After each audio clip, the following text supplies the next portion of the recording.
जो ये इंडिया में डेयरी मिल्क जैसे चॉकलेट खाते हो, इनके प्राइस आप बाहर की डिश में देखकर बिलीव ही नहीं कर पाओगे। वीडियो का एंड तक देखो, बहुत मस्त है। और अभी तक चैनल को सब्सक्राइब नहीं किया तो सब्सक्राइब करके बेल आइकन दबा दो यार।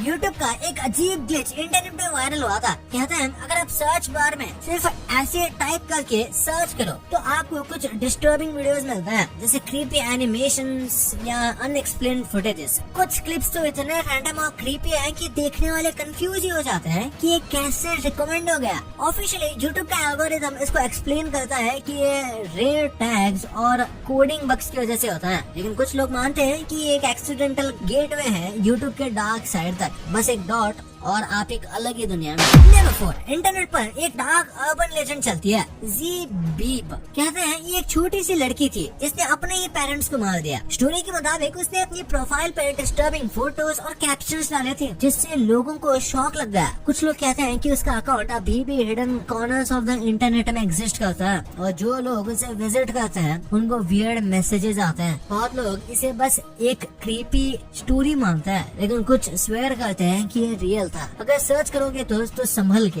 क्यूरियोसिटी कभी कभी डेंजरस भी हो सकती है। वॉशिंगटन के एक स्कूल में अनयूजुअल इंसिडेंट हुआ। एक टीचर ने अपने स्कूल के आसपास एक बड़ा सा ऑरेंज जानवर देखा जो उनको माउंटेन लायन लगा। माउंटेन लायंस नॉर्थ अमेरिका में डेंजरस होते हैं, इसलिए उन्होंने तुरंत अथॉरिटीज को कंफर्म किया। सिचुएशन को सीरियस लेते हुए स्कूल में लॉकडाउन डाल दिया गया ताकि स्टूडेंट्स और स्टाफ सेफ रहे। पुलिस जल्दी साइट पर पहुंची और एरिया सर्च किया, लेकिन कुछ ही देर में पता चला कि जो लायन माउंटेन समझा जा रहा था वो असल में एक बहुत ही मोटे रंग का ऑरेंज कलर का बिल्ला था। लॉकडाउन खत्म हो गया और सबने इस गलत फहमी पर हंसा भी। बेटो, आपके कई सारे फेवरेट यूट्यूबर्स होंगे, पर क्या आपको उनकी जॉब्स पता है? वैसे तो अब इनमें से मोस्ट यूट्यूबर्स यूट्यूब से इतना कमाते हैं कि वो कोई जॉब ही नहीं करते, और करते भी हैं तो मेजरली एक्टिंग रोल्स की जॉब करते हैं, वो भी कुछ टीवी सीरीज या बस कैमियो के लिए। पर यूट्यूब से पहले ये लोग क्या जॉब करते थे ये काफी इंटरेस्टिंग है। जैसे ध्रुव राठी एक यूट्यूबर से पहले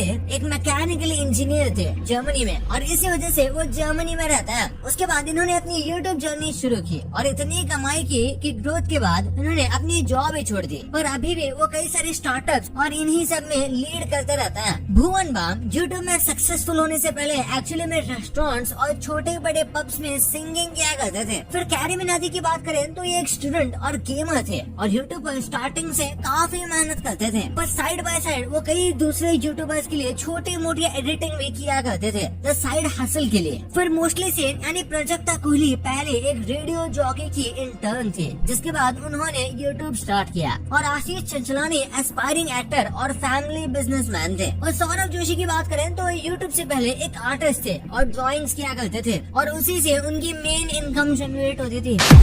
डेयरी मिल्क तो इंडिया का गो टू चॉकलेट है, यानी कि इसको ऐसे मार्केट किया गया है कि भाई आप इसे डेली खा सकते हो जब मन करे तब, और इसी वजह से ये काफी सस्ते में मिलता है। इंडिया में ये 10 रुपए से शुरू होकर 20 रुपए तक एवरेज नॉर्मल वाली डेयरी मिल्क आपको मिल जाएगी। और फिर साइज में बड़ी या फिर जो अलग अलग ड्राई फ्रूट्स वाली आती है उनके प्राइसेस अलग होती है। यही सेम डेयरी मिल्क दुबई में आपको 140 की पड़ेगी। हाँ भाई, वही 40 ग्राम वाली डेयरी मिल्क आपको यहाँ इतनी महंगी पड़ेगी। और अगर आपको इसमें प्रीमियम डेयरी मिल्क या स्पेशल एडिशन खाना है तो आपको 500-600 तक के भी देने पड़ सकते हैं, यहाँ तक कि ये 900 तक की भी पड़ सकती है। और यार पाकिस्तान में भी ये रिलेटिवली थोड़ी ज्यादा महंगी है, करीब 100 या 150 पाकिस्तानी रुपीस की ये आ जाती है, जो फिर इंडिया में फिर भी 30-35 की होंगी। पर प्रैक्टिकली देखा जाए तो इंडिया में ये थोड़ी सी चीपर है, और इसका रीजन है सिंपल कि इंडिया में इसे मैन्युफैक्चर किया जाता है, इसके बहुत सारे प्लांट्स हैं और ये काफी ज्यादा अमाउंट में बिकती है, जिस वजह से डेयरी मिल्क कंपनीज इसके प्राइस को लेकर चेंजेस कर सकते हैं। यहाँ तक कि इसको इंडिया में उतने प्रीमियम वे में नहीं बेचा जाता, बल्कि लोकल एवरीडे चॉकलेट की तरह बेचा जाता है। पर यही सेम चॉकलेट बाहर खासकर दुबई में एक प्रीमियम चॉकलेट की तरह बिकती है। इसकी पैकेजिंग भी प्रीमियम होती है और लोग कहते हैं कि इसके टेस्ट में भी डिफरेंस है, और कुछ एडिशंस यहाँ पे इम्पोर्ट होते हैं यूके या यूएसए, इसलिए ये इतने एक्सपेंसिव हो जाता है।